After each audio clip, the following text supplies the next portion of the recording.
কি মনে করে মাহফুজ মনে করে কি ওনাকে 5 কোটির নিচে নাকি ও কোনো ওর সাথে কোনো ডিলিংস 5 কোটির নিচে নাকি করা যায় না, এটা অভিযোগ। আমার কাছে কোনো প্রমাণ নেই, অভিযোগ। এই অভিযোগগুলো আমরা এখন না বলি, এখন কথা হচ্ছে না, কিন্তু এই যে মানুষগুলি তারা যে এখন মনে করেন যে মততন্ত্রে এই মানে শাহবাগীদের বিরুদ্ধে কথা বললে তার গায়ে লাগে, তিনি এখন এটা চান না। মাহফুজকে 1000 কোটি টাকার মালিক বানাই দেবো আমি, $1 বিলিয়ন মালিক বানাই দেবো। $1 বিলিয়ন $1 বিলিয়ন মালিক হওয়ার পরে মাহফুজ মনে করে কি মেম্বার নির্বাচন করে পাশ করে আসতে পারবে? মাহফুজ যাক, তো ওরা স্থানীয় নির্বাচন করতে চাইছে কেন? ওরা আগে ওই করতে চায়, ওই যে টুর্নামেন্টের আগে, বড় টুর্নামেন্টের আগে কিছু ম্যাচ হয় না, ওইটা খেলে ওরা মনে মেম্বারি নির্বাচন, ধরেন আসিফকে এই হাতি মার্কায় অমুক ইউনিয়ন পরিষদের মেম্বার নির্বাচনে ভোট দিন, এভাবে ওনারা মেম্বার হিসেবে আগে দেখে আসতে চাচ্ছিল মাঠটা কি অবস্থা, তারপরে জাতীয় নির্বাচন। জামানত নিয়ে আসতে পারবে না বিএনপি এবং জামাতের কাছ থেকে। অতএব এত লাফানোর কিছু নাই যে আপনি এসছেন মততন্ত্রের মাধ্যমে, আপনি এখন এসে সবকিছু আইন কানুন ভাবে তারপরে দেখেন। আইনে যে বিচারকগুলোকে আপনি সরাইলেন, কোন আইন দিয়ে সরাইছিলেন?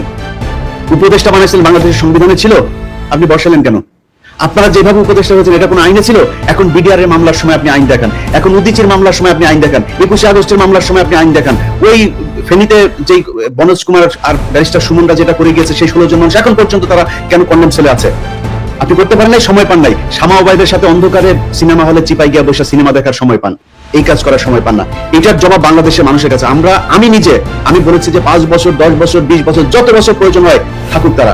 আমরা তো বিএনপির কাছ থেকে বেশি সুবিধা নিতে পারতাম, তাই না? আমরা সেটা করিনি, আমরা বলেছি এরা থাকুক।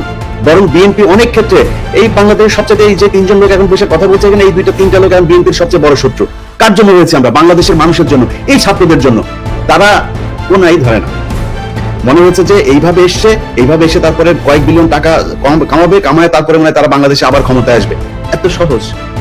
আপনার মতো এরকম কয়েক বিলিয়ন ডলারের মালিক বাংলাদেশে বিএনপির অনেক নেতা আছে, নাম ধরে বলতে পারি, তারা আওয়ামী লীগের সময় কামাইতো।